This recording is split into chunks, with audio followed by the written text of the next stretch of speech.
আমার ভাষায় বলি, আমি আমার ভাষায় কথাটা এভাবে বলি, এই জমিনটা যদি কাগজ হয় আর আমার নাকটার কপালটা যদি কলম হয়, তাহলে আমি যে গোলাম দৈনিক 5 বার আমার নাক আর কপাল দিয়া জমিন নামক কাগজের উপরে দাসখতের উপরে দৈনিক 5 বার নাক আর কপাল দিয়া সই করে দেই, আল্লাহ আমি তোমার গোলাম আর কারো গোলাম নই, আমি একমাত্র তোমার গোলাম। ঘুমের থেকে উঠে সেজদা দিয়ে বলি, দুপুরের সময় কাজ ফেলাইয়া আর একবার বলি, বিকেল আসার আগে আসরে আর একবার বলি, দিন যখন শেষ হয় আর একবার বলি, রাতে যখন শুতে যাই আর একবার সেজদা দিয়া ঘোষণা করি, মাবুদ আমি তোমার গোলাম। সুবহানাল্লাহ। নামাজ হচ্ছে ইসলামের গণ্ডির মধ্যে প্রবেশের প্রমাণ। কোরআনে কারীম বলছে, ফাইন তাবু ওয়া আকামুস সালাতা ওয়া আতাউজ যাকাতা ফাইখওয়ানুকুম ফিদ্দীন।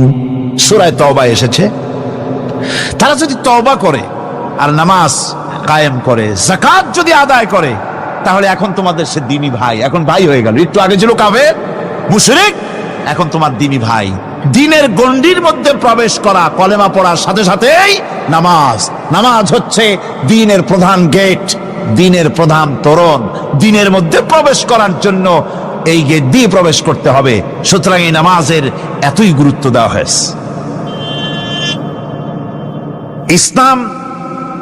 ইসলাম যদি ক্ষমতায় আসে, আল্লাহ যেন এনে দেন, জোরে কোন আমিন।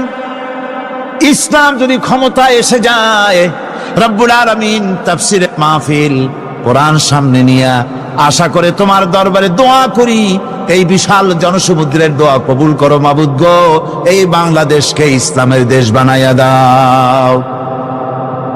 দেশটা যদি ইসলামের হয়ে যায়, আইন যদি আল্লাহর হয়, শাসন যদি সৎ লোকেরা করে, রব্বুল আলামিন কোরআন শরীফে বলেন, তাহলে তারা 4টা কাজ করবে। আল্লাযীনা মাক্কান্নাহুম ফিল আরদ আকামুস সালাতা ওয়া আতাউজ যাকাত ওয়া আমারু বিল মা'রুফি ওয়া নাহাউ আনিল মুনকার।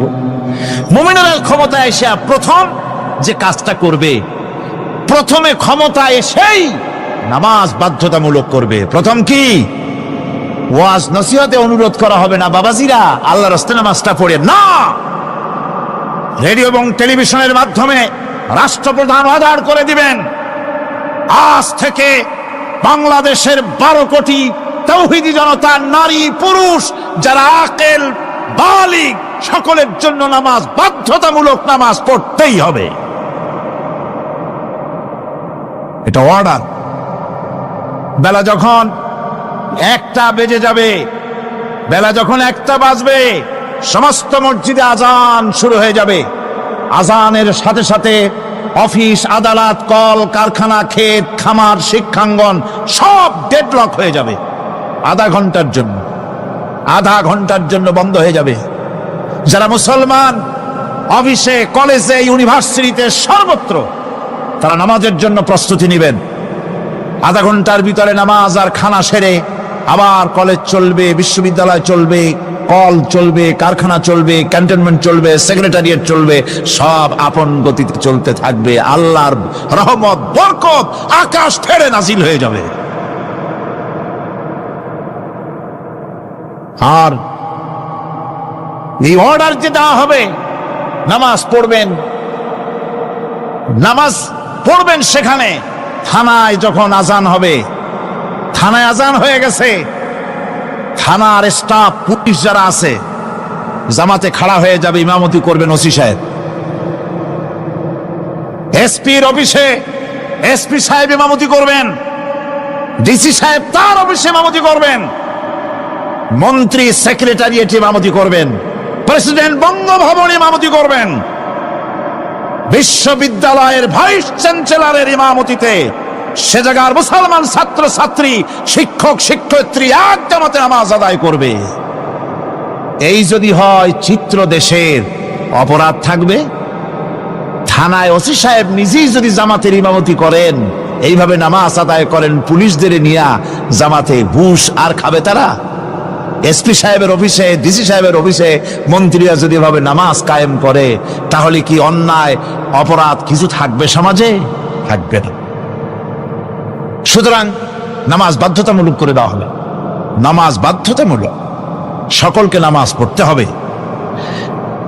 নামাজ হচ্ছে অপকর্মের প্রতিবন্ধক। নামাজ পড়লে অন্যায় কাজ থেকে বাঁচার পর, অন্যায় থেকে বাঁচাই কিসে? নামাজ। আল্লাহ রাব্বুল আলামিন বলেন, উতলু মা উহিয়া ইলাইকা মিনাল কিতাবি ওয়া কিমিস সালাম ইন্নাস সালাতা তানহা আনিল ফাহশাই ওয়াল মুনকার। হে নবী, এই কিতাব তেলাওয়াত করো, যা তোমার প্রতি অবতীর্ণ করা হয়েছে, এই কিতাব তেলাওয়াত করো আর নামাজকে প্রতিষ্ঠা করো। নিঃসন্দেহে নামাজ মানুষকে পাপাচার থেকে বাঁচায়া দেয়। অশ্লীলতা, পাপাচার থেকে মানুষকে বাঁচায় কে? জোরে চিল্লায় কোন কে? নামাজ। এই নামাজ মানুষকে অন্যায় কাজ থেকে বাঁচায় দেয়। নামাজ যে মানুষকে অন্যায় কাজ থেকে বাঁচায়, কেমনে বাঁচায়? আমরা যে নামাজ পড়ি, এই নামাজে তো আমাদেরকে অন্যায় কাজ থেকে বাঁচাইতে পারে না। নামাজি বহুত মানুষ আছে অন্যায় করে, করে কিনা কোন? না করে না? করে। নামাজি অথচ অন্যায় করে। আর আল্লাহ বলছেন নামাজিকে, নামাজ তাকে অশ্লীলতা থেকে ফিরায়। তাহলে কথা কারটা ঠিক? আল্লাহরটা। জোরে বলেন, কারটা ঠিক? অবশ্যই আমার আল্লাহর কথা হক। আমি ভুল করতেছি, আমি যেন কোথাও ভুল করতেছি, সামথিং ইজ রং, কোথাও যেন আমরা ভুল করে বসতেছি, সেই ভুলটা কি আমরা আবিষ্কার করতে চেষ্টা করবো ইনশাআল্লাহ। প্রথম যে কথাটা সেটা হচ্ছে এই যে আমরা যা নামাজে পড়ি আমরা তা বুঝি না। কথা ঠিক কিনা?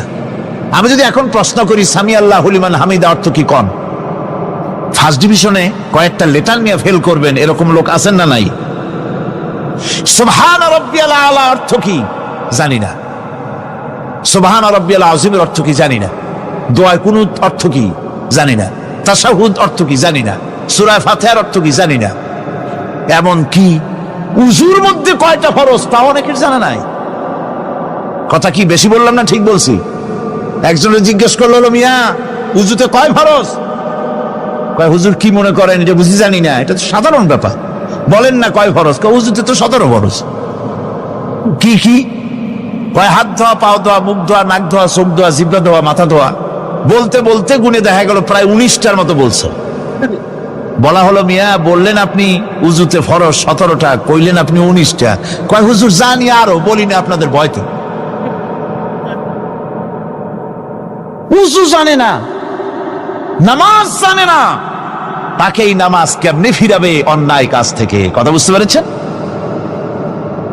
নামাজে আল্লাহু আকবার বললাম, এরপরে সানা পড়লাম, তারপরে সূরা ফাতিহা পড়লাম। সূরা ফাতিহার ভিতরে যে সমস্ত কথাগুলি বললাম সেই কথাগুলি বুঝি না, কি বলেছি তাও জানি না। এরপরে সুবহান রাব্বিয়াল আলা বলেছি, সুবহান রাব্বিয়াল আযীম বলেছি, সামি আল্লাহু লিমান হামিদা বলেছি, অর্থ কি জানি না। আল্লাহ তা শুনতে পান, যে ব্যক্তি আল্লাহর প্রশংসা করেন তিনি তা শুনতে পান। নামাজের মধ্যে আইডিয়া দেওয়া হচ্ছে, তুমি যে আল্লাহর জন্য নামাজ পড়তেছো, প্রশংসা করতেছো, এটা এমন নয় যে আল্লাহ পাক দেখছেন না বা শুনতেছেন না। তুমি যা বলতেছো, প্রশংসা করতেছো, আল্লাহ পাক তা শুনতে পাচ্ছেন। সামি আল্লাহু লিমান হামিদা, সুবহান রাব্বিয়াল আলা। আমি মহান সর্বশ্রেষ্ঠ আল্লাহ রাব্বুল আলামিনের পবিত্রতা ঘোষণা করছি, আমি তার প্রশংসা করছি। সূরা ফাতিহার কি আমরা বলি আপনারা ব্যাখ্যা দেখে বুঝে নিয়েন, সেগুলি আমি এখানে বলে বাকি কথা সব শেষ করতে পারবো না। নামাজে কি পড়েন সেটা যদি জানতেন অবশ্যই আল্লাহ রাব্বুল আলামিনের কথা কার্যকরী হয়ে যেত। ইন্নাস সালাতা তানহা আনিল ফাহশাই ওয়াল মুনকার, নামাজ মানুষকে পাপের কাজ অশ্লীলতা থেকে ফিরাতে পারে।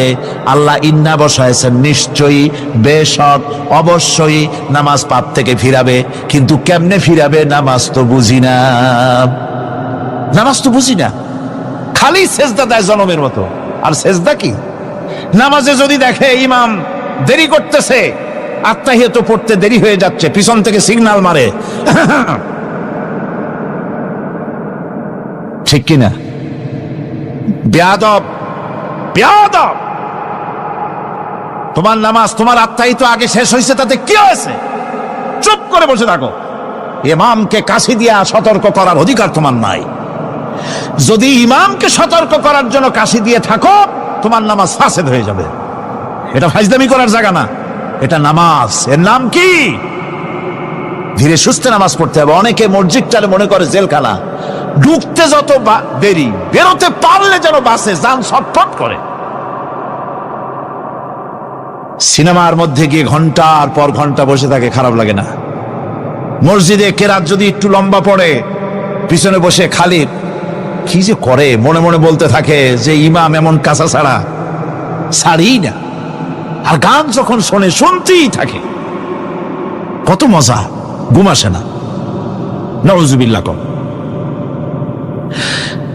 সুতরাং নামাজে কি পড়েন সেটা আপনাকে বুঝতে হবে। সঠিকভাবে নামাজ পড়ার পরও যদি কোনো মানুষের সঠিকভাবে, ভালো করে শোনেন, সঠিকভাবে নামাজ পড়ার পরেও যদি কোনো মানুষ পাপের থেকে না ফেরে, তাহলে বুঝতে হবে একথা, পানি আর সাবান দিয়া কাপড় ধুলে কাপড়ের ময়লা যাবে, কিন্তু পানি আর সাবান দিয়া কয়লা জনমের মতো ধুইলেও কয়লার ময়লা যাবে না। কথা বুঝে আসছে? এর থেকে আর উত্তম দৃষ্টান্ত আমার কাছে নাই।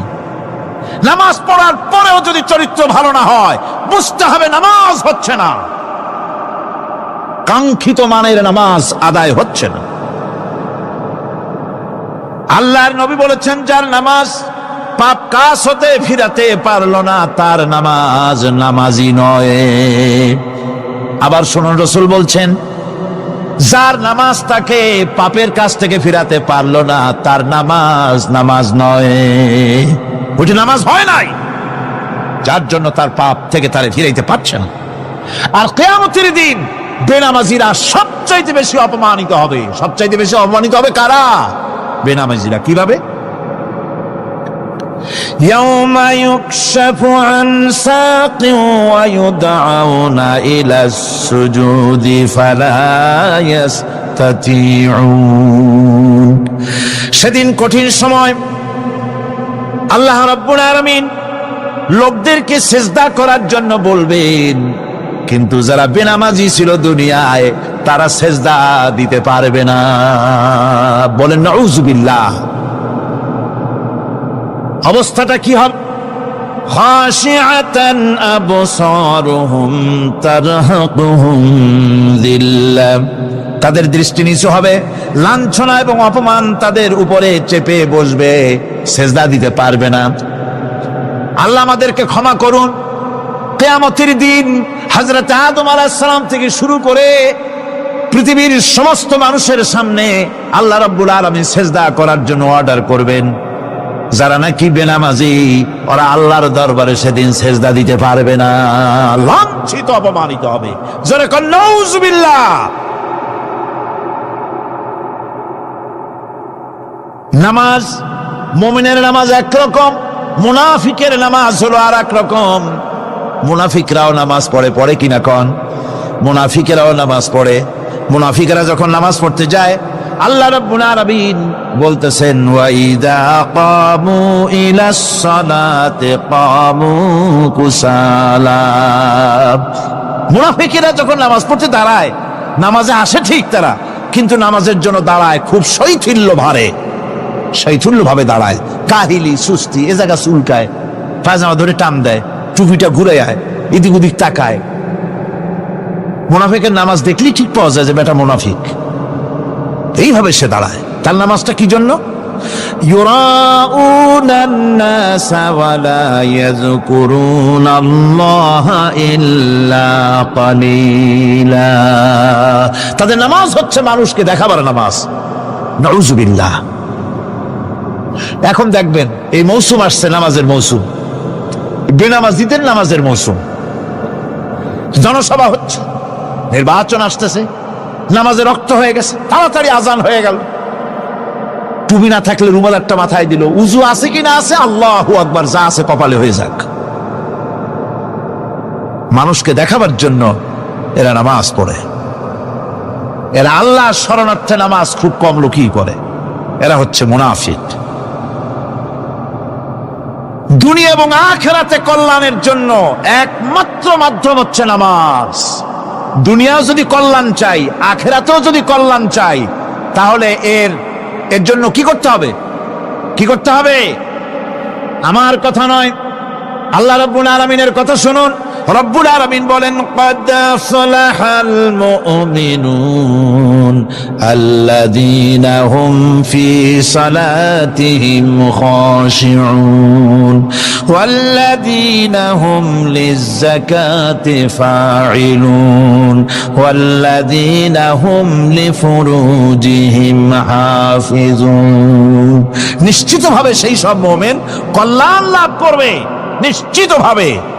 যারা, তারা হচ্ছে ওই সব লোক যারা নিজেদের নামাজ ভীতি মিশ্রিত, বিনয় ভাবে, ভীতি মিশ্রিত অবস্থায় বিনয়ের সাথে যারা নামাজ আদায় করে, যারা বেহুদা কাজ থেকে বিরত থাকে, যারা যাকাতের পন্থায় কর্মতৎপর হয়, আর যারা নিজের লজ্জাস্থানকে হেফাজত করে।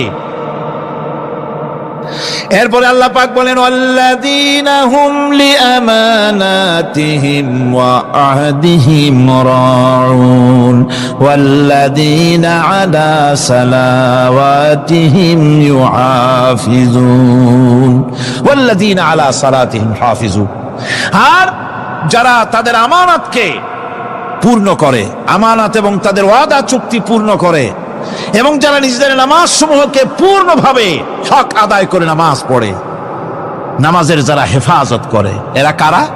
এরা হচ্ছে উলাইকা হুমুল ওয়ারিসুন আল্লাযীনা ইয়ারিসুনাল ফিরদাউসা হুম ফিহা খালিদুন। এরা হচ্ছে সেই সব লোক, এরা উত্তরাধিকার হচ্ছে জান্নাতের উত্তরাধিকার, জান্নাতুল ফিরদাউসে আল্লাহ রাব্বুল আলামিন এই গুণ বিশিষ্ট লোকদের জন্য জায়গা করে দিবেন। জোরে কোন সুবহানাল্লাহ। নামাজকে পড়তে বলা হয়নি, কোরআন শরীফে বলা হয়েছে নামাজ কায়েম করো। কি বলা হয়েছে কম তো দেখি? নামাজ কায়েম করো, নামাজ পড়ো। এই কথা কিন্তু কোরআন শরীফে কোনো জায়গায় আছে নাকি?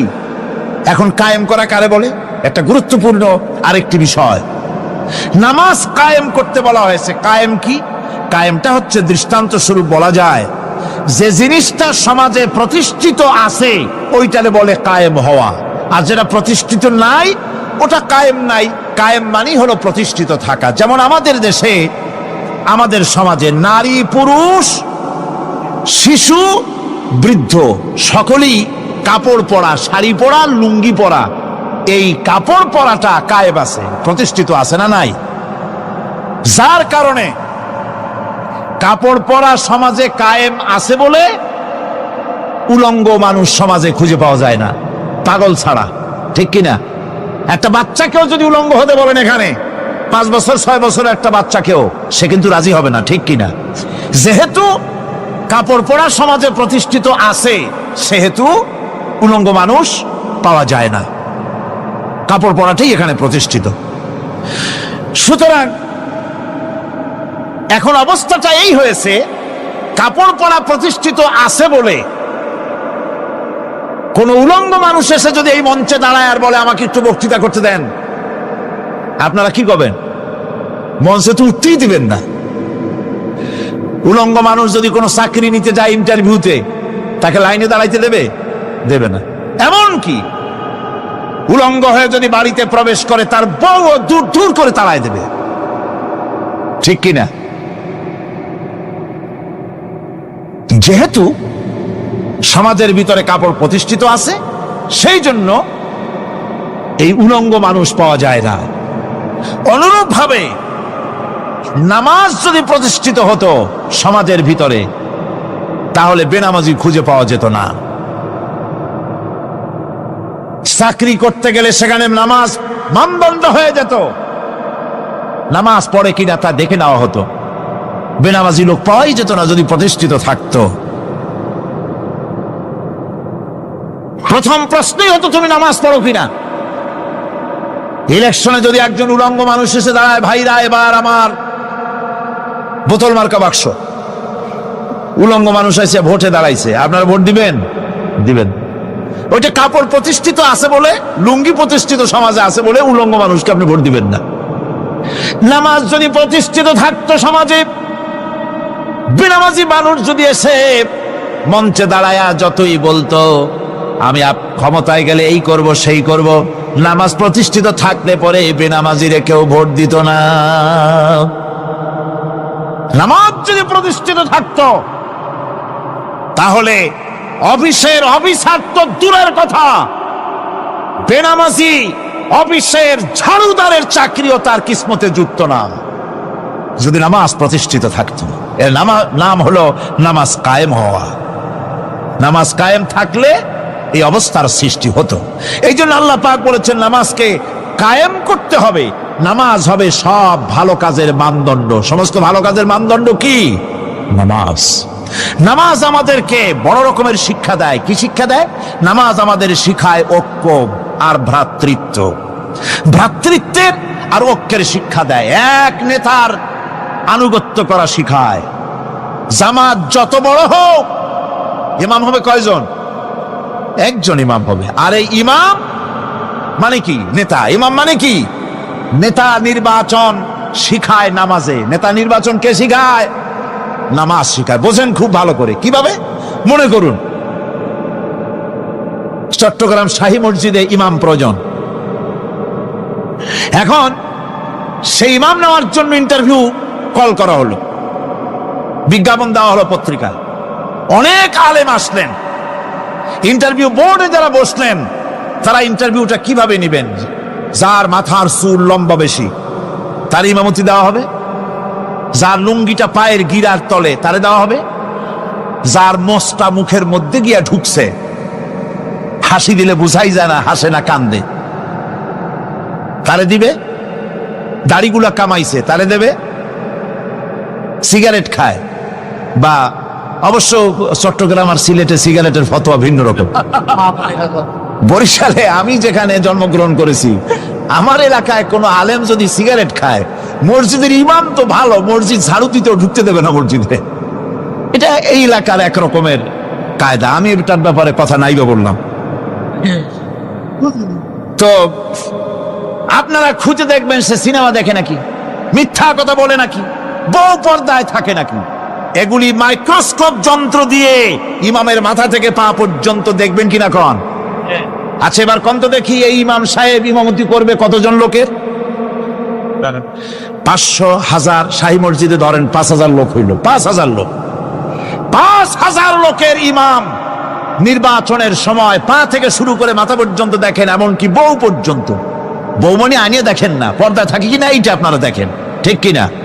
এ খবরটা নেন। 5000 লোকের একটা ইমাম বানাতে গিয়ে মাইক্রোস্কোপ যন্ত্র দিয়ে দেখেন মোষ কেমন, দাড়ি কেমন, চুল কেমন, পাও কেমন, হাত কেমন, হাতে নখ লম্বা কিনা, দাঁতে ছাতা কিনা, বউ পর্দায় থাকে কিনা, মিথ্যা কথা কয় কিনা, এত দেখেন। আর যখন নির্বাচন আসে তখন 2.5 থেকে 3 লক্ষ মানুষের জন্য একজন এমপি নির্বাচিত হয়। সেই ইমামকে বাছাই করার জন্য নামাজ পড়ে কিনা, জিনাকার কিনা, মদখোর কিনা, সুদখোর কিনা, ঘুষখোর কিনা, বদমাশ কিনা বাছাই করা হয় না।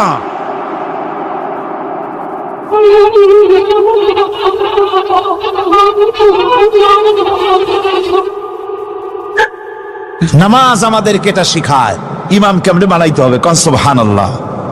নামাজ ঐক্য শিখায়, নামাজ ভ্রাতৃত্ব শিখায়, নামাজ পারস্পরিক মহব্বত শিখায়, নামাজ নেতা কেমন হওয়া উচিত, নেতা নির্বাচন শিখায়।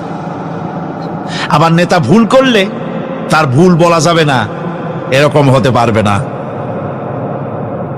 নামাজের ভিতরে ইমাম যদি ভুল করলে আপনি লোকমা দিবেন, সুবহানাল্লাহ, আল্লাহু আকবার বলবেন। যদি তিনি সংশোধন না হলেন আবার দেন, তাতেও সংশোধন হলো আবার দেন। 3 বার লোকমা দেওয়ার পর যদি ভুল সংশোধন না করে নামাজ ছেড়ে দেন, ইমামকে বের করে দেন, নতুন ইমাম নিয়োগ করেন। যারা ক্ষমতায় যাবে, আপনি রাষ্ট্রের ইমাম যারে বানাবেন, সেই রাষ্ট্রীয় ইমাম যদি জনগণের ইচ্ছার বিরুদ্ধে যদি চলে, 1 বার লোকমান দেন, 2 বার লোকমান দেন, 3 বার দেন, তারপরেও যদি না নামে, ঘট ধরে নামে না। নামাজ আপনাকে নেতা নির্বাচন, নেতাকে প্রতিষ্ঠিত রাখা, নেতার আনুগত্য আপনাকে শেখায়। নামাজ লাইন সোজা করে দাঁড়াতে হবে। লাইন যদি বাঁকা করেন, আপনার কলজেটা ওরকম বাঁকা হয়ে যাবে। কোন নাউযুবিল্লাহ। নামাজের কাতারে যার কারণে নামাজের কাতার বাঁকা হবে, পুরা কাতারের জন্য আল্লাহর কাছে ওই লোকটা দায়ী হয়ে যাবে। নামাজ শৃঙ্খলা শিখায়। সুবহানাল্লাহ কইতে ইচ্ছা করে না? নামাজ শৃঙ্খলা শিখায়, শৃঙ্খলা বোধ শিখায়, সোজা হয়ে দাঁড়ায়। তারপরে ঐক্য এবং মহব্বত শিখায়। নামাজের ভিতরে যখন দাঁড়ায় গেলেন, আমির দাঁড়ালো, ফকির দাঁড়ালো, মন্ত্রী দাঁড়ালো, তার ড্রাইভারও দাঁড়ায় গেল, একই কাতারে দাঁড়ায় গেছে। নামাজ পড়তে গিয়ে ড্রাইভারের পাও গিয়ে লেগেছে মন্ত্রীর গায়ে। নামাজ শেষ হওয়ার পর মন্ত্রীর বাবার ক্ষমতা নাই এ কথা বলার যে, বেটা ড্রাইভার সলিমদ্দি, তোর পাও লেগেছে আমার পায়ে, তোর চাকরি শুদ্ধা দোজখে পাঠায় দেব। পারবে বলতে? পারবে না। মিয়া মন্ত্রী সাহেব, এটা তোমার সেক্রেটারিয়েট না, এটা আল্লাহর ঘর। এটা কার ঘর? এক হি সব মে খড়ে হো গে মাহমুদ ও আয়াজ, एक ही सब में खड़े हो गए महमूद ও আয়াজ, না कोई बंदा रहा না कोई बंदा नवाज। একই কাতারে দাঁড়িয়ে গেছে সম্রাট মাহমুদ আর চাকর আয়াজ। এখন সম্রাট মাহমুদও নাই, চাকর আয়াজও নাই। সম্রাট আর চাকর দুজনই আল্লাহ পাকের গোলাম হয়ে গিয়েছে। তুমি মসজিদে এসেছো, তুমি আল্লাহর গোলাম। কার গোলাম? আল্লাহ পাকের গোলাম। এই জিনিস শিখায় নামাজ। নামাজ শিখায় মানুষকে পাঞ্চুয়ালিটি, নিয়মানুবর্তিতা, সময়ের জ্ঞান শিখায় নামাজ। নামাজ মানুষকে কি শিখায়? আল্লাহ রাব্বুল আলামিন বলছেন, ইন্নাস সালাতা কানাত আলাল মুমিনিনা কিতাবাম মাওকুতা। নিঃসন্দেহে নামাজ মোমেনদের নিয়মানুবর্তিতার সাথে ফরজ করা হয়েছে, তাদের উপরে নিয়মানুবর্তিতার উপরেই, সময়ের উপরে নামাজকে ফরজ করা হয়েছে। আপনার আন্দাজ মতো আপনি পড়তে পারবেন না, সময় মতো পড়তে হবে, আউয়াল ওয়াক্তে পড়তে হবে। আমার দেশের মসজিদগুলিতে ফজরের নামাজ পড়া হয় এমন সময় পূর্ব দিক ফর্সা হয়ে যায়। ইমাম সাহেব যদি ভুল করেন, নামাজ যদি দোহরাতে যান, তাহলে সূর্য উদয় হয়ে যাবে, এমন অবস্থা। নামাজ এত দেরিতে পড়া হয়। প্রত্যেক ওয়াক্তের নামাজ আউয়াল ওয়াক্তে পড়ার জন্য রাসূল সাল্লাল্লাহু আলাইহি ওয়াসাল্লাম তাগিদ করেছেন। সময়ের দিকে লক্ষ্য রাখতে বলা হয়েছে। যেই জাতি, লক্ষ্য করুন, যে জাতি দৈনিক 5 বার টাইমলি, অক্ত মতো, সময় মতো নামাজ আদায় করতে হয়, দুর্ভাগ্যজনক সত্য, সেই জাতির কাছে সময়ের কোনো দাম নাই। সময়ের দাম নাই। 9টার গাড়ি কয়টা আসবে? 9টার গাড়ি কয়টায় আসবে? একদিন দেখা গেল সত্যি 9টার সময় এসে গেছে। যাত্রীরা বলছে মাশাআল্লাহ, অন্তত একটা দিন তো 9টার সময় আসলো।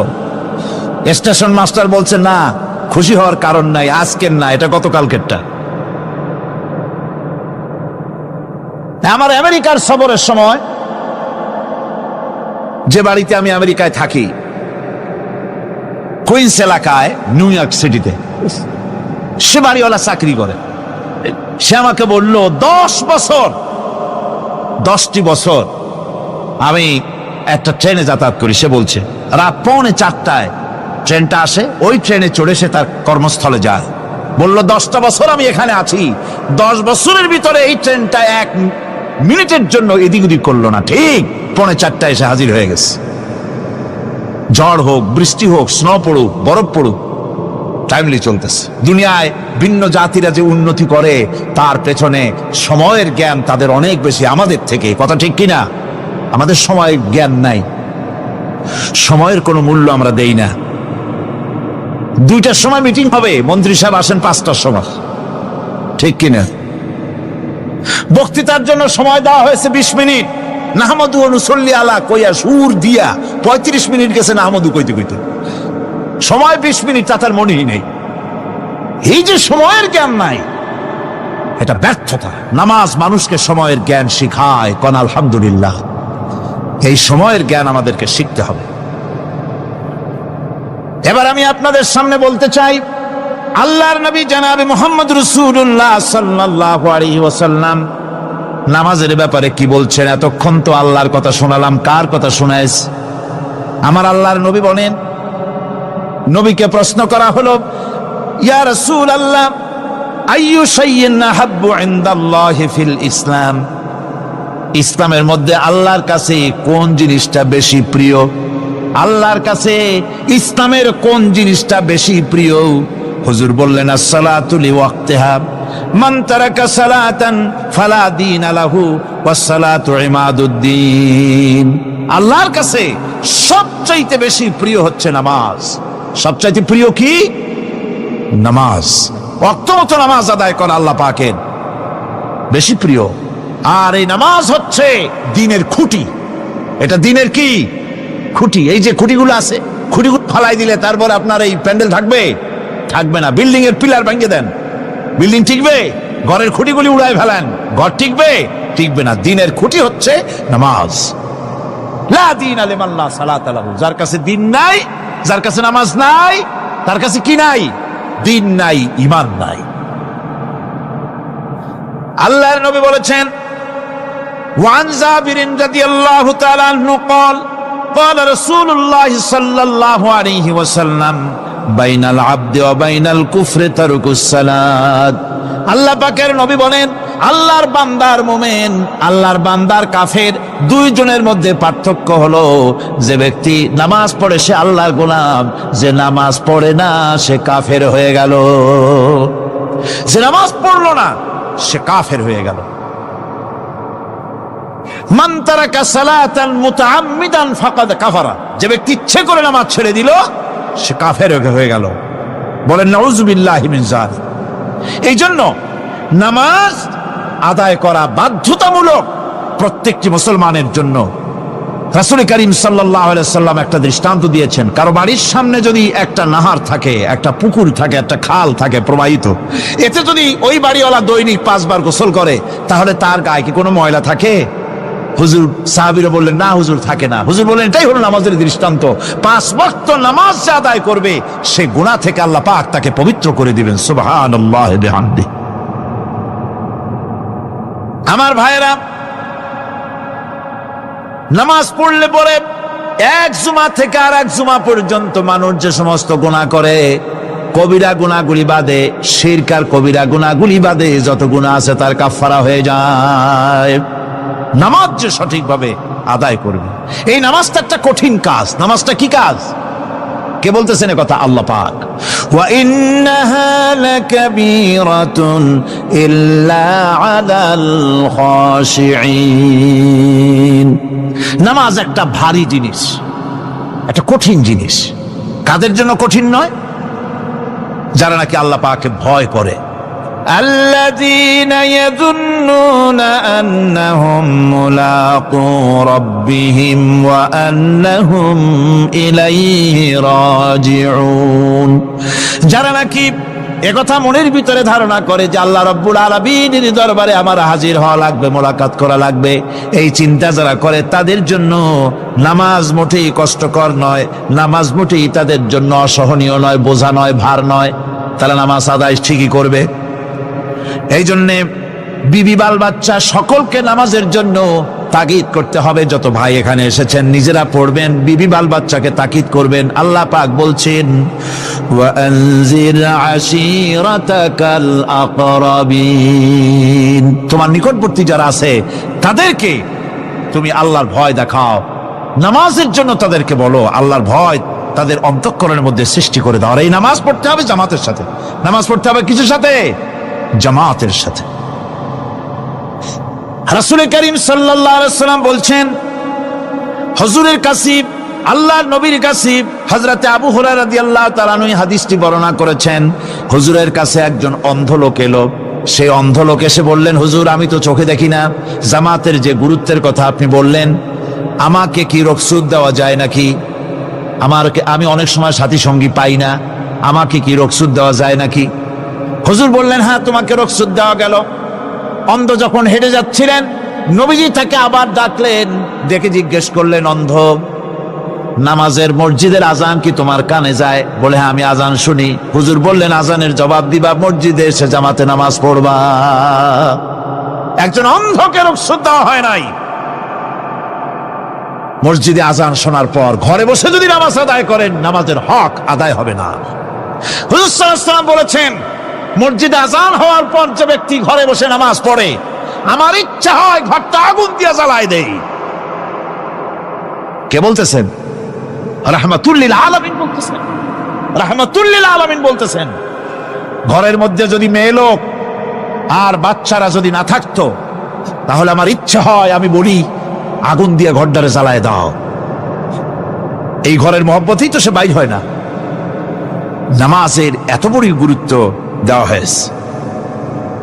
আমার বন্ধুগণ, এই নামাজের জামাতি আল্লাহর নবী জীবনের শেষ নামাজ জামাতে আদায় করেছেন। জীবনের শেষ নামাজটাও জামাতে আদায় করলেন। তখন তার এমন অবস্থা, এত অসুস্থ, দাঁড়াতে পারেন না, হাঁটতে পারেন না। দুইজন সাহাবীর কাঁধের উপরে ভর করে তারপরে বহু কষ্ট করে মসজিদে গিয়ে নামাজ আদায় করেছেন। খুতবা দিয়েছেন। বললেন, খুতবা দিতে গিয়ে বললেন, আজ থেকে মসজিদ নববীর চতুর্দিকের সকলের দরজা বন্ধ হয়ে যাবে, শুধু আবু বকরের দরজাটা খোলা থাকবে। আল্লাহর নবী বললেন, আল্লাহ রাব্বুল আলামিন এই পৃথিবীতে তার এক বান্দাকে জাগতিক সব সম্পদ দিতে চেয়েছিলেন, কিন্তু সে বান্দা সব জাগতিক সম্পদকে উপেক্ষা করে মাবুদের সঙ্গে দেখা করা বেশি জরুরি, বেশি পছন্দ মনে করেছেন। এতটুকুন কথা নবীজি বললেন, কেউ কিছু বুঝলো না। হযরতে আবু বকর রাদিয়াল্লাহু তাআলা আনহু হুজুরের এই কথা শুনে কাঁদতে কাঁদতে তিনি অস্থির হয়ে যাচ্ছেন। সাহাবীরা চিন্তা করলেন, হুজুর কার না কার কথা বলেছেন, তাতে কান্নার কি আছে? বয়োবৃদ্ধ, জ্ঞান বৃদ্ধ হযরতে আবু বকর রাদিয়াল্লাহু তাআলা আনহু বুঝতে পেরেছেন, এই পৃথিবীর সব সম্পদ তো আল্লাহ হুজুরকেই দিতে চেয়েছিলেন। তিনি সমস্ত সম্পদকে উপেক্ষা করে তার মাবুদের সঙ্গে দেখা করার জন্য প্রস্তুতি নিয়েছেন। তার মানে হলো আল্লাহ নবীর বিদায় হয়ে যাবেন, আমরা নবী থেকে এতিম হয়ে যাব। নবীজি ঘরের মধ্যে প্রবেশ করলেন। প্রচন্ড জ্বর এলো। এই প্রচন্ড জ্বর নিয়ে তিনি শুয়ে আছেন, কখনো বেহুশ কখনো হুশ। এর মধ্যে সারা জান হয়ে গেল। সাহাবীরা বহুক্ষণ অপেক্ষা করে হযরত আবু বকরের ইমামতিতে নামাজ শুরু করলেন। হুজুরের হুশ এলো। প্রশ্ন করলেন, আয়েশা রে, এখন কোন সময়? হযরত আয়েশা বলেন, ইয়া রাসূলুল্লাহি, মসজিদে নববীতে নামাজ শুরু হয়ে গেছে। সাহাবীরা অনেকক্ষণ অপেক্ষা করে আমার বাবার ইমামতিতে নামাজ পড়তেছে সবাই, কিন্তু সাহাবীরা কেঁদে কেঁদে নামাজের মধ্যেই কাঁদতে কাঁদতে অস্থির হয়ে যাচ্ছে। তাদের মনের ধারণা হয়েছে নবীজির পেছনে নামাজ পড়ার কিসমত থেকে তারা মাহরুম হয়ে গেল। নবীজি বলেন, আয়েশা দরজা খুলে দাও আর আমার মাথাটা একটু উঁচু করে ধরো, আমি একটু নামাজের দৃশ্যটা দেখি। দরজা খুলে দেওয়া হলো, নবীজির মাথা উঁচু করে ধরা হলো। নামাজের জামাতের দৃশ্য দেখে নবীজি আবার শুয়ে পড়লেন। হযরত আয়েশা লক্ষ্য করে দেখেন নবীজির দুই চোখের কোণা দিয়া পানি পড়তেছে। মা আয়েশা জিজ্ঞেস করেন, ইয়া রাসূলুল্লাহ, হে নামাজের দৃশ্য দেখে চোখে কেন পানি এলো? হুজুর বলেন, আয়েশা রে, এটা কোনো দুঃখের পানি নয়, এটা তৃপ্তির পানি। এই যে জামাত নামাজ পড়তেছে লোকেরা, এই জামাত কায়েমের জন্য তায়েফের ময়দানে অনেক রক্ত আমার ঝরেছে। উহুদের ময়দানে দান্দান মুবারক শহীদ হয়েছে, সাহাবায়ে কেরাম জীবন দিয়েছে। এই যে জামাত আমি দেখতে পেলাম, ভবিষ্যতের একটা ছবি যেন চোখে ধরা পড়লো। আমার মনে হলো কিয়ামত পর্যন্ত এই পৃথিবীতে আমার যত উম্মত আসবে তারা এইভাবে করে জামাতে নামাজ আদায় করবে। নবীজি মাথার কাছে মালাকুল মউত যখন এসে গেছেন, আমার ভাইরা, এই পৃথিবীতে যত নবীরা এসেছিলেন মৃত্যুর সময় সমস্ত নবীরা শেষ কথা যেটা বলেছেন, হাদিস, সমস্ত নবীরা উম্মতের জন্য মৃত্যুর মুহূর্তে শেষ কথা যেটা বলেছেন সেটা হলো আসসালাত, আসসালাত, নামাজ, নামাজ। আমার নবী যখন বিদায় হয়ে যান, বিদায় মুহূর্তে মেয়ের কথা বললেন না, কলিজার টুকরা নাতির কথা বললেন না, জামাইয়ের কথা বললেন না, স্ত্রীর কথা বললেন না, মৃত্যুর সময় শেষ কথা বললেন আসসালাত, আসসালাত ওয়া মা মালাকাত আইমানুকুম, নামাজ, নামাজ, আমার উম্মতেরা নামাজ, আমার উম্মতেরা নামাজ ছেড়ে দিও না, নামাজ। যেই নবী উম্মতের জন্য এত কাঁদলেন, নামাজের জন্য এত কথা বলে গেলেন, আল্লাহ রাব্বুল আলামিন নামাজের জন্য এত নির্দেশ করলেন, নবী ইন্তেকালের সময় নামাজের কথা বলে দিলেন, সেই মুসলমান আজ নামাজ আদায় করে না, নামাজ পড়ে তো নামাজ শুদ্ধ হয় না। হযরতে হুযায়ফা রাদিয়াল্লাহু তাআলা আনহু তিনি একবার ইয়েমেন সফর করেছিলেন, এক মসজিদে নামাজ পড়লেন, একজনকে তিনি নামাজ পড়তে দেখলেন, নামাজ পড়তে দেখে তিনি অপেক্ষা করলেন, লোকটার নামাজ হয়ে যাওয়ার পর তিনি প্রশ্ন করলেন, আল্লাহর বান্দা, তুমি কতদিন এরকমের নামাজ পড়তেছো? তিনি বললেন, প্রায় 40 বছর তো হবে আমি এরকম নামাজ পড়তেছি। হযরতে হুযায়ফা বলেন, তুমি কি আমারে চেনো? কয়, না, চিনি না। হযরত হুযায়ফা বললেন, আল্লাহর বান্দা শোনো, আমি হচ্ছি আল্লাহর নবী মুহাম্মদুর রাসূলুল্লাহ সাল্লাল্লাহু আলাইহি সাল্লামের সাহাবী হুযায়ফা। ও আল্লাহর বান্দা, তুমি যেভাবে নামাজ পড়েছো এইরকম যদি 40 বছর নামাজ পড়ে থাকো, আল্লাহর কসম করে বলি, নবীজি যে নামাজ শিখাইছেন তোমার সে নামাজ হয় নাই,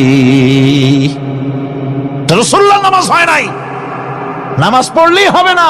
রাসূলুল্লাহ বলেছেন, সাল্লু কামা রাআইতুমুনি উসাল্লি, নামাজ পড়ো সেইভাবে যেভাবে আমারে পড়তে দেখো। বিশ্বাস করুন ভাইরা, নামাজ যদি না হয়, হরতাল করিয়া, মিছিল করিয়া, বিক্ষোভ করিয়া, যে কোনো আন্দোলন করে ইসলামকে বিজয়ী করা যাবে না যতক্ষণ পর্যন্ত নামাজ সহি না হবে। নামাজ হচ্ছে ফাউন্ডেশন, নামাজ নাই কিচ্ছু নাই। ঠুকঠাক করে 2টা সেজদা দিয়ে উঠে যাবেন, আপনার ইসলামী আন্দোলনের 4 পয়সার দাম নাই। নামাজ আগে, জিহাদের ময়দানেও নামাজ, যেখানে আছেন ওখানেই নামাজ পড়তে হবে, আর তা পড়তে হবে আদবের সাথে, মুহাব্বতের সাথে, অন্তত 1 তাসবিহ পরিমাণ তো বটেই। যদি তা না হয়, রুকুর থেকে দাঁড়ালেন, সেজদায় চলে গেলেন, ওয়াজিব তরক হলো, সেজদা দিলেন না, নামাজ ফাসেদ হয়ে গেল, নষ্ট হয়ে গেল নামাজ। এটা পাগলামি না, নামাজ সহিভাবে আদায় করতে হবে। নামাজ থেকে দাঁড়াবেন, রুকুর থেকে দাঁড়ায় গেলেন, বলবেন রব্বানা লাকাল হামদ, রব্বানা লাকাল হামদ হামদান কাসীরান তাইয়িবান মুবারাকান ফিহি। একজন সাহাবী এই দোয়াটা পড়ছিলেন। নামাজ শেষ করে আল্লাহর নবী প্রশ্ন করলেন, নামাজের ভিতরে অতিরিক্ত এই কথাগুলি কে বলেছো? সাহাবী ভয় পেয়ে গেলেন, ভয় ভয় তিনি বললেন, হুজুর আমি বলেছি। হুজুর বললেন, তুমি জানো না আমি নবী, তুমি নবী না, আমি যা দেখি তুমি দেখতে পাও না। তুমি যখন এই দোয়াটা পড়তেছিলে আমি লক্ষ্য করেছিলাম আল্লাহর রহমতের ফেরেশতারা প্রতিযোগিতা করতেছিল তোমার আমল নামায় কে কত বেশি নেকি লিখবে। রুকুতে দাঁড়ায়া এটা পড়বেন, সেজদায় চলে যাবেন, 2 সেজদার মাঝখানে ততক্ষণ বসে থাকবেন যতক্ষণ একটা সেজদার ভিতরে ছিলেন। পড়বেন আল্লাহুম্মা গফিরলি ওয়ারহামনি ওয়াহদিনি ওয়াআফিনি ওয়ারযুকনি। নামাজের মধ্যে দোয়া করতেছেন, আল্লাহ আমারে ক্ষমা করে দাও। এসব দোয়া সব হুজুরের। আমাকে ক্ষমা করো, আমাকে হেদায়েত দাও, আমাকে সুস্থ করো, আমাকে রহম করো, আমাকে রিজিক দাও। সুবহানাল্লাহ। নামাজের ভিতরে দোয়া কবুলের সময়, নামাজের সেজদার ভিতরে দোয়া কবুল হয়। এইভাবে করে রাসূল করিম সাল্লাল্লাহু আলাইহি ওয়াসাল্লামের নামাজটা কেমন, হাক্কানি উলামাদের কাছ থেকে জেনে নেবেন। যেহেতু হুজুর বলেছেন সাল্লু কামা রাআইতুমুনি উসাল্লি, নামাজ পড়ো সেইভাবে যেভাবে আমাকে পড়তে দেখো। নামাজের ভিতরে একাগ্রতা লাগবে, ভালোবাসা লাগবে, ভয় লাগবে, মুহাব্বত লাগবে, পরিপূর্ণ সময় নিয়ে শান্তিপূর্ণভাবে নামাজ পড়তে হবে। আর যত তাড়াহুড়া সব হচ্ছে নামাজের মধ্যে, ঠিক কিনা ভাইরা? রাসূল করিম সাল্লাল্লাহু আলাইহি ওয়াসাল্লামের যে নামাজ, হুজুর যেভাবে নামাজ পড়েছেন, হাদিসে যা পাওয়া যায়, হাদিসে বুখারীতে সব আছে, দেখে নেবেন, সেইভাবে নামাজটা আদায় করে নেবেন। কিয়ামতের দিন আল্লাহ রাব্বুল আলামিন সর্বপ্রথম বান্দাকে প্রশ্ন করবেন কি? বুখারী শরীফে এসেছে, আন আবি হুরায়রা রাদিয়াল্লাহু তাআলা قال سمعت رسول الله صلى الله عليه وسلم يقول إنما يحاسب به العبد يوم القيامة من عمله صلاته। বুখারী শরীফের হাদিস, আল্লাহ রাব্বুল আলামিনের নবী বলেন, হযরত আবু হুরায়রা হাদিস খানা বর্ণনা করেছেন, তিনি বলেন যে আমি রাসূলের মুখে শুনেছি কিয়ামতের দিন আল্লাহ রাব্বুল আলামিন সর্বপ্রথম তার বান্দার কাছে প্রশ্ন করবেন, বান্দা নামাজ আদায় করেছিলি কিনা? নামাজ সর্বপ্রথম প্রশ্ন। যেরকম সর্বপ্রথম প্রশ্নটা কি? নামাজ। এই নামাজ আপনার বাচ্চাদেরকে যখন 7 বছর বয়স হবে নামাজের হুকুম করবেন। 10 বছরে নামাজ না পড়লে প্রহার করতে বলা হয়েছে।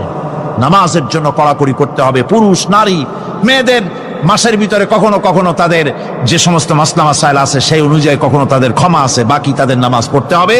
আর পুরুষের জন্য পাগল হয়ে যাওয়া, বেহুশ হয়ে যাওয়া ছাড়া নামাজ মাপ নাই, নামাজ পড়তেই হবে। এই যে নামাজ না হলে ঈমান থাকবে না, ঈমান নষ্ট হবে, কিয়ামতে জাহান্নামে যাওয়া লাগবে। এসব কথা শোনার পর আজকের তাফসীরুল কোরআন মাহফিলে আমরা কি ওয়াদা করতে পারি যে আমরা মালাকুল মউত যতক্ষণ পর্যন্ত আমাদের মাথার কাছে না আসবে নামাজ ছেড়ে দেব না? এই ওয়াদা কি করতে পারি? 2 হাত উঁচু করুন, বলেন ইয়া আল্লাহ, আমি তোমার নামে শপথ করছি, যতদিন মালাকুল মউত আমার মাথার কাছে না আসতেছে ততদিন পর্যন্ত ফরজ নামাজ, ফরজ রোজা ছেড়ে দেব না। ইয়া আল্লাহ, মৃত্যু পর্যন্ত আমার এই ওয়াদা পালনের তৌফিক আমাকে দান করো, আমিন। আল্লাহ পাক আমাদের এই ওয়াদা মঞ্জুর করুন, জোরে কোন আমিন। আলোচনার শেষ পর্যায়ে এখন আমরা মুনাজাতের দিকে যাব। দাঁড়ানো ভাইয়েরা সবাই বসেন, মুনাজাতের শরীক হন। আল্লাহ রাব্বুল আলামিন নামাজের জন্য আমাদেরকে দোয়া শিখাই দিয়েছেন, কোন সুবহানাল্লাহ। কে শিখাইছেন দোয়া? আল্লাহ পাক দোয়া শিখালেন, রব্বি জাআলনি মুকিমাস সালাতি ওয়া মিন যুররিয়াতি রব্বানা ওয়া তাকাব্বাল দুআ। আয় আল্লাহ, আমারে আমার বিবি বাল বাচ্চারে নামাজের উপরে প্রতিষ্ঠিত করো। আল্লাহ, তুমি দয়া করে দোয়া কবুল করো, জোরে কোন আমিন। আল্লাহ রাব্বুল আলামিনের বাণী, ফাইন্না মাআল উসরি ইউসরান, ইন্না মাআল উসরি ইউসরা। আল্লাহ পাক বলেন, জেনে রাখো, দুঃখ এবং কষ্টের সাথে রয়েছে সুযোগ আর সুবিধা, আর অসচ্ছলতার সাথে রয়েছে উদার সচ্ছলতা, জোরে কোন সুবহানাল্লাহ। কাজে ভয় পাওয়ার কারণ নাই, হতাশ হওয়ার কারণ নাই। মন আশায় বুক বেঁধে রাখো। গুনাহ করেছ, হতাশ হয়েও না। যুবকদের গুনাহ করা স্বাভাবিক। ইউনিভার্সিটির ছাত্র, কলেজের ছাত্র, প্রফেসর, শিক্ষক, অফিসার ঘুষ খেয়েছেন, জিনা করা হয়েছে, মদ খাওয়া হয়েছে, মিথ্যা কথা বলা হয়েছে, যাই কিছু করেন না কেন ভয় পাওয়ার কারণ নাই, নিরাশ হওয়ার কোনো দরকার নাই। আল্লাহ পাক ডেকে বলেছেন, কুল ইয়া ইবাদিয়াল্লাযীনা আসরাফু আলা আনফুসিহিম লা তাকনাতু মির রাহমাতিল্লাহ। আরে আমার আল্লাহর মতো এত ভালো আর কেউ আছে? এত দরদ আর কারো আছে? আমার আল্লাহ বলেন, ও নবী, আপনি শুনায় দেন, হে আল্লাহর বান্দারা, তোমরা যারা নিজেদের উপরে বাড়াবাড়ি করেছো, নিজেদের উপরে জুলুম করেছো, অত্যাচার করেছো, আমি আল্লাহর রহমত থেকে নিরাশ হয়ে যেও না। মানুষ যদি অপরাধ করে, বাপের সাথে অপরাধ করেছে, মায়ের সাথে অপরাধ করেছে, মা বাবা সন্তানের চাইতে এত বড় কল্যাণকামী তো আর কেউ নাই, কিন্তু মা বাবা কোনোদিন বলে না আয় আমার ছেলে তোরে মাফ করে দেই, এরকম বলে নাকি? মন চায় ছেলে যদি মাপ চাইতো খুশি হয়ে মাফ করে দিতাম, কিন্তু কেন যে আসে না, ডাকে না যে আয় মাফ করে দেই। মা বাপ আপনাকে এত ভালোবাসে, সেই মা বাপও আপনাকে বলে না যে আয় মাফ করে দেই। আমার আল্লাহ হচ্ছেন এমন আল্লাহ, আল্লাহ রাব্বুল আলামিন ডাকেন, এ বান্দা খুন করেছিস ফিরে আয়, জিনা করেছিস ফিরে আয়, হত্যা করেছিস ফিরে আয়, চুরি করেছিস ফিরে আয়, কুফরি করেছিস ফিরে আয়, সুদ খেয়েছিস, ঘুষ খেয়েছিস, মদ খেয়েছিস ফিরে আয়, এসে আমার দরবারে চোখের পানি ফেল, আমার দরবারে কাঁদাকাটি কর। ইন্নাল্লাহা ইয়াগফিরুয যুনুবা জামিআ ইন্নাহু হুয়াল গফুরুর রহিম। আমার দরবারে চোখের পানি ফেলে কান, আমি রব্বুল আলামিন জিন্দেগীর গুনাহ মাফ করে দেব। সুবহানাল্লাহ কোন, সুবহানাল্লাহ কোন। আমার কাছে কান, চোখের পানি ফেল। আল্লাহ রাব্বুল আলামিনের কাছে বান্দার দুইটা ফোঁটা বেশি প্রিয়। একটা হলো জিহাদের ময়দানে যে রক্ত ফোঁটা দেওয়া হয়, এটা আল্লাহর কাছে প্রিয়। আর আল্লাহর ভয়তে গুনার জন্য লজ্জা করে অনুশোচনা করে বান্দা যখন চোখের পানি ছেড়ে দেয়, আল্লাহর কাছে এটা অত্যন্ত প্রিয়। নবীজি বলেছেন, বান্দা যখন গুনার ভয়তে, আল্লাহর ভয়তে, জাহান্নামের ভয়তে অনুশোচনা করে যখন চোখ দিয়া পানি ছেড়ে দেয়, ওই চোখের পানি নাকের অর্ধেক আসতে না আসতে আল্লাহ রাব্বুল আলামিন বান্দারে মাফ করে দেয়। আল্লাহ বরদাস্ত করতে পারেন না যে বান্দা কান্দু। আমার ভাইরা, আল্লাহ রহমত, এই পৃথিবীতে আল্লাহর রহমতকে 100 ভাগ করা হয়েছে। আল্লাহ রহমতের কত ভাগ? এই 100 ভাগের 1 ভাগ সারা পৃথিবীতে ছড়াই দেওয়া হয়েছে। আর 99 ভাগ কার কাছে? আল্লাহর কাছে। একটা ভাগ দুনিয়া ছড়ানো হয়েছে আদম আলাইহিস সালাম থেকে নিয়ে এই পর্যন্ত, এখান থেকে নিয়ে কিয়ামত পর্যন্ত পৃথিবীতে যত মানুষ আসবে, যত প্রাণী আসবে, তাদের মধ্যে প্রাণী জগত গাবি তার বাছুরকে ভালোবাসে ঠিক কিনা, হাতি তার বাচ্চাকে ভালোবাসে ঠিক কিনা, মুরগি তার বাচ্চাকে ভালোবাসে কিনা, প্রত্যেক মাই তার সন্তানকে ভালোবাসে মানুষের মতো। এই ভালোবাসা, স্নেহ, এই মমতা, এই করুণা, এই মহব্বত একটা ভাগ দুনিয়ায় দেওয়ার পর আপনি আর আমি যতটুকুন ভাগে পেয়েছি, সেই মহব্বতে, স্ত্রীর মহব্বতে অস্থির, মায়ের মহব্বতে অস্থির, সন্তানের মহব্বতে অস্থির। এখন চিন্তা করেন, একটা ভাগ সারা পৃথিবীতে বিতরণ করার পর যেটুক পেয়েছি, তাতে যদি এত মহব্বত হয়, তাহলে এর 99 ভাগ মহব্বত যে আল্লাহর কাছে জমা আছে, এই বান্দার জন্য তার কত মহব্বত, এই বান্দার জন্য কত করুণতা, কত মহব্বত, কত দয়াতা। এজন্য আল্লাহ রাব্বুল আলামিন বলেছেন, নাব্বি ইবাদি আন্নী আনাল গফুরুর রহিম। আমার নবী সুসংবাদ দিয়ে দাও, বান্দাদেরকে শোনায় দাও যে আমি আল্লাহ তাআলা ক্ষমাশীল আর দয়াবান। হুজুর কাঁদতেছিলেন, হযরত ওমর রাদিয়াল্লাহু তাআলা আনহু এসে দেখেন হুজুর একা কাঁদতেছে।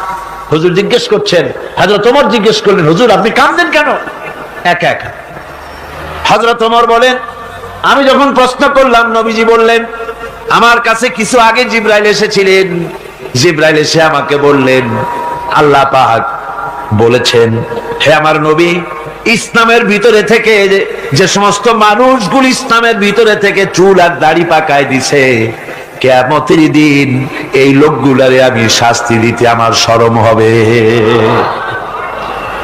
হযরত ওমর বলেন, হুজুর উম্মতের জন্য কত বড় খোঁজ খবর এটা, আর আপনি কাঁদতেছেন। হুজুর বলেন, ওমর তুমি জানো না, আমার কান্নার কারণ ভিন্ন। আমার কান্নার কারণ হলো যে আল্লাহ রাব্বুল আলামিন কিয়ামতের দিন দাড়ি চুল পাকা বান্দারে শাস্তি দিতে শরম করবেন, সেই দাড়ি চুল পাকা বান্দাগুলি আল্লাহর সাথে নাফরমানি করতে শরম করে না। আমি এই লজ্জায় কাঁদতেছি ভাইরা। হুজুর আল্লাহ পাক বলেন, ও আমার নবী, রাতের আধারে যখন একটা বুড়া আমার দরবারে হাত উঁচু করে, একটা বুড়া মানুষ রাতের আধারে যখন আমার দরবারে হাত উঁচু করে আর যখন বলতে থাকে রব্বুল আলামিন, আমার পেছনের জীবনটা বড় খারাপ করেছি, এমন কোন কাজ জীবনে করি নাই যা তোমার কাছে কিছু দাবি করতে পারি, সব রকমের নাফরমানি করেছি, আজ আমি বুড়া হয়ে গেছি, কামাই করতে পারি না, ছেলে আমাকে চোখে দেখতে পারে না, পুত্রবধূ আমাকে ঘরে জায়গা দেয় না, আমার স্ত্রী আমাকে দেখতে পারে না, রোজগার করতে পারি না, হাঁটতে পারি না, চলতে পারি না, সবার কাছে আমি তিতা হয়ে গেছি, আমি দাঁড়াতে পারি না, কোমরে ব্যথা পাই, হাঁটুতে ব্যথা পাই, চলতে পারি না, কানে শুনতে পাই না, চোখে দেখতে পারি না, আর তোমার কাছে কিছু চাইয়া নেব এমন ভালো কাজও করি নাই। এইভাবে যখন বান্দা কাঁদতে থাকে আমার দরবারে, ও আমার হাবিব আমার রহমতের দরিয়ায় জোশ মেরে যায়, আমার শরম হয় এই বুড়াটারে কেমনে খালি হাতে ফিরাইয়া দেই। সুবহানাল্লাহ, সুবহানাল্লাহ। আমার আল্লাহর এত দয়া, আমার আল্লাহর এত মায়া, এত মহব্বত। আমার আল্লাহ রাব্বুল আলামিন বলেন, وَإِذَا سَأَلَكَ عِبَادِي عَنِّي فَإِنِّي قَرِيبٌ। আমার হাবিব, আমার বান্দা আমার ব্যাপারে প্রশ্ন করে, আমি বান্দার একদম নিকটে। কোরআন শরীফের ভিতরে যত জায়গায় রাসূলকে বলা হয়েছে সুয়ালের কথা, আপনাকে প্রশ্ন করা হয়, আল্লাহ তার জবাব কুল এই কথা বলে জবাব দিয়েছেন। যত জায়গায় সুয়াল এসেছে, যেমন কোরআনে কারীমের মধ্যে আল্লাহ পাক বলেন, ওয়ায়াসআলুনাকা আনিল মাহিদ, মেয়েদের হায়েজ সম্পর্কে জিজ্ঞাসা করা হয়, কুল হিয়া আযা, হে নবী আপনি বলুন। এভাবে করে কুল দিয়ে জবাব দেওয়া হচ্ছে। আবার প্রশ্ন করা হচ্ছে, ওয়ায়াসআলুনাকা আনিল আনফাল, এই গনিমতের মাল সম্পর্কে হুজুর আপনাকে, হে নবী আপনাকে প্রশ্ন করা হয়। আল্লাহ কুল দিয়া জবাব দিলেন, আল্লাহ বলেন আপনি বলেন। ওয়ায়াসআলুনাকা আনিল খামরি ওয়াল মাইসির, আল্লাহ পাক বলেন নবী আপনারে প্রশ্ন করা হয়, কুল ফীহিমা ইসমুন কাবীর, আল্লাহ কুল দিয়া বললেন তুমি বলো। আবার বলা হলো, ওয়ায়াসআলুনাকা আনিল আহিল্লা কুল হিয়া মাওয়াকিতু লিন্নাস, ও নবী আপনাকে প্রশ্ন করা হয় চাঁদের ক্রমবর্ধমান এবং ক্রমহ্রাস, এই যে বাড়ে আর কমে, পূর্ণিমা হয় অমাবস্যা হয়, কেন হয় আপনি বলুন। কুল, আপনি বলেন এটা আমি অক্ত এবং সময়, বছর আর দিন গণনা করার জন্য পৃথিবীবাসীদের জন্য বিনা পয়সায় একটা ক্যালেন্ডার বানাইয়া আকাশে ঝুলাই রেখেছি। এভাবে যত জায়গায় এসেছে আপনাকে প্রশ্ন করা হয়, তত জায়গায় আল্লাহ জবাব দিয়েছেন কুল আপনি বলেন। গোটা কোরআন শরীফের ভিতরে এই একটি মাত্র জায়গা যেখানে বলা হয়েছে আপনাকে প্রশ্ন করা হয়, আল্লাহ এখানে বলতে পারতেন কুল আপনি বলেন, আল্লাহ তোমাদের নিকটবর্তী, এভাবে জবাব হয় নাই। এটা কায়দাটা হলো এই, আল্লাহ বলতেছেন ওয়াইজা সালাকা ইবাদি, ও আমার নবী প্রশ্ন তো আমার বান্দারা আমার ব্যাপারে করেছে, এবার আপনার জবাবের কোনো দরকার নাই, প্রশ্ন আমার ব্যাপারে আমি নিজে জবাব দিয়ে দেই, ফা ইন্নী কারীব। ও বান্দা আমার ব্যাপারে প্রশ্ন করেছিস, জবাব আমি দেই, আমি তোর সবচাইতে বেশি নিকটে। সুবহানাল্লাহ, কত নিকটে? وَنَحْنُ أَقْرَبُ إِلَيْهِ مِنْ حَبْلِ الْوَرِيدِ, তোর যে রগ এই শাহরগের চাইতেও আমি তোর বেশি কাছে। সুবহানাল্লাহ, আমারে ডাক, আমারে ডাক, কলিজা দিয়া ডাক, অন্তর দিয়ে ডাক। মনের থেকে মানুষ যদি ডাকে, মুখের ডাক আর মনের ডাক এক জিনিস নয়। দিল সে জুবাত নিকলতি হ্যায় असर रखती है पर नहीं मगर ताकते परवाज रखती है। দিল থেকে যে কথা বেরোয় তা প্রভাব বিস্তার করে, ডানা নাই কিন্তু ওড়ার ক্ষমতা রাখে। মনের কথাই ভিন্ন, মন থেকে, দিল থেকে, কলিজা থেকে, অন্তরের গভীর কন্দর থেকে মুহাব্বতের সাথে কেউ যদি একবার বলে আল্লাহ, বলেন আল্লাহ, আল্লাহ, আল্লাহ, আল্লাহ রাব্বুল আলামিন বলেন অন্তরের অন্তঃস্থল থেকে একটি বার যদি বান্দা বলেন আল্লাহ, আল্লাহ বলেন 70 বার সাড়া দিয়া জিজ্ঞেস করি বান্দা কি চাও, আমি তোমার কাছে আসি। সুবহানাল্লাহ, আমি তোর একদম কাছে, কি চাস বল, বল আমার কাছে। এমন দয়াবান, এমন মেহেরবান, এমন আল্লাহ আমাদের। সে আল্লাহ রাব্বুল আলামিন তিনি বলছেন وقال ربكم ادعوني استجب لكم, তোমাদের রব বলেছেন আমারে ডাকো, আমি আল্লাহ ডাকের সাড়া দিয়া দেব। সুবহানাল্লাহ। কারে ডাকতে হবে, কারে ডাকতে হবে? এই বিশাল জনসমুদ্র একদিকে চিল্লা কোন কারে ডাকতে হবে? কোন পীর সাহেবকে নয়, আল্লাহর কসম কোন খাজা বাবাকে নয়, ডাকতে হবে কারে? চিল্লায় কোন কারে? ওয়াকালা রাব্বুকুম উদউনি, তোমার রব তোমাকে বলতেছে আমারে ডাকো, আস্তাজিব লাকুম, আমারে ডাকবে আমি সাড়া দিয়ে দেব। সুবহানাল্লাহ। আল্লাহকে ডাকেন, কি চাই আপনার বলেন, কি চাই? আল্লাহর কাছে চান, আল্লাহ দিয়ে দিবে। দেওয়ার জায়গা আল্লাহর কাছে চাইবেন, আল্লাহ দিবেন। দেওয়ার জায়গা, চাওয়ার জায়গা হলো সেজদায় পড়ে যাবেন। আমার ভাইয়েরা জায়গাটা চিনায় দিলাম।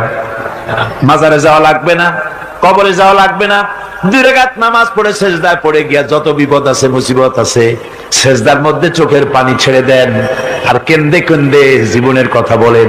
আল্লাহ রাব্বুল আলামিন আপনার আওয়াজ শুনবেন আর দোয়া কবুল করে নিবেন। কাঁদতে হবে আল্লাহর কাছে। কার কাছে? আল্লাহর কাছে। সুম্মা ইস্তাগফিরুল্লাহ, আর এরপরে সে যদি আমি আল্লাহর কাছে ক্ষমা চাই, ইয়াজিদিল্লাহ গাফুরার রহিমা, সে আমি আল্লাহকে গফুর এবং